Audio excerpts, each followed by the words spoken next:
Hello, guys. My name's Ashley Hubbard. I'm from Kentucky. Before I begin, I just want to say this. Everything you're about to hear comes from real loss and real healing. My story isn't easy to tell, but I share it because I know there are others who felt this kind of pain too.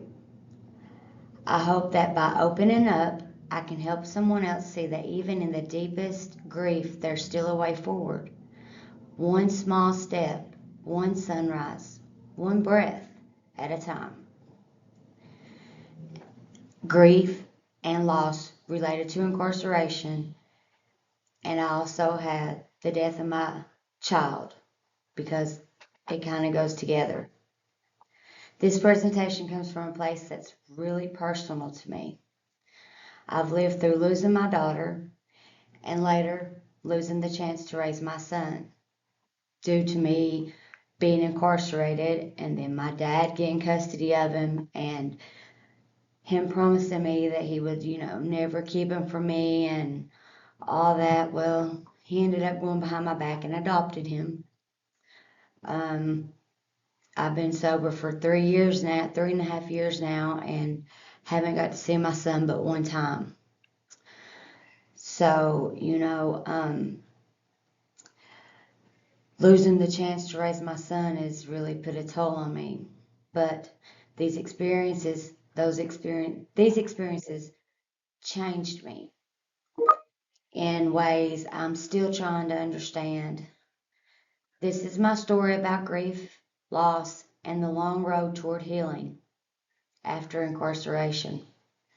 But it's also about hope, about rebuilding myself, even when it felt impossible. When I first learned these words, ambiguous, ambiguous loss and compound grief, they hit home hard. Ambiguous loss means grieving someone who's still alive. And that's exactly what it feels like with my son. He's here in this world, but not in my life the way that he should be. I'm his mother. I should be raising him. Yes, I should. Compound grief, that's what happens when losses stack up.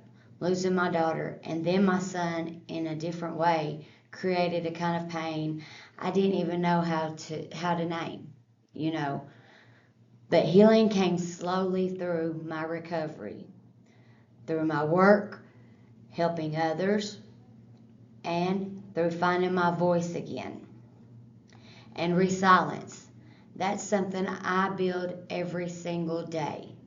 It's in the choice to stay sober, to show up, to keep going, even when my heart still hurts. These themes, here's the core themes, and these themes aren't just academic ideals, they're pieces of my life. Ambiguous loss taught me that sometimes closure doesn't come, and that's okay.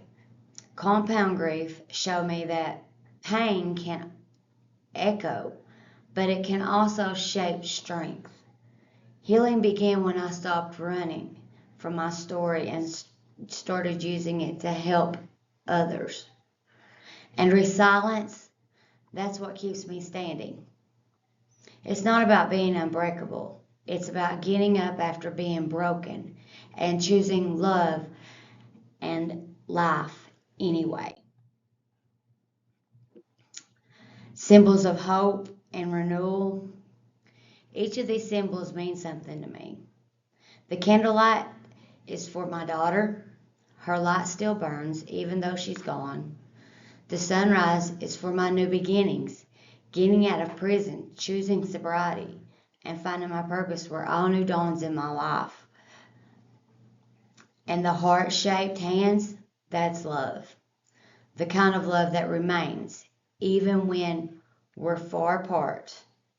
These symbols remind me that hope and healing can grow right alongside pain. They don't replace it, they make room for it. So even though my son's about probably not even hour and a half away from me. He's still in my heart. He's still with me. My daughter is too. I know she's watching over me up in heaven. If it wasn't for her, I probably wouldn't be alive. She's been my guardian angel through my addiction. And this is where she wanted me. I feel like this is where she wanted me to be, as I'm a peer support specialist, and this is my calling. I want to help others recover just like I have. These symbols remind me of hope, and the healing can grow right alongside the pain. They don't replace it, they make room for it. I just wanted to let y'all know that part.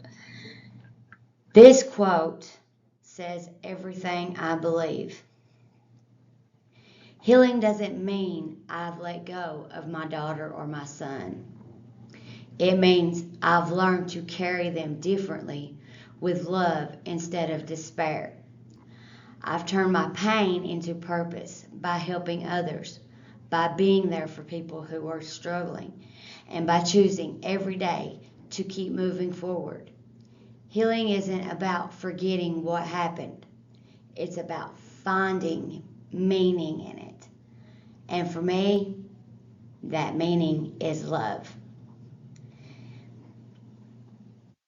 Thank you for listening to my story. It's been a long road, one filled with loss, but also with lots. I've learned that healing isn't about pretending the pain is gone. It's about learning to live with it and grow from it. My journey continues every day as a mother, as a survivor, and as someone who now helps others heal too. If there's one thing I've learned, it's that love never leaves us. It just changes form. Thank you so much for listening, and I hope you enjoyed my presentation. Thanks.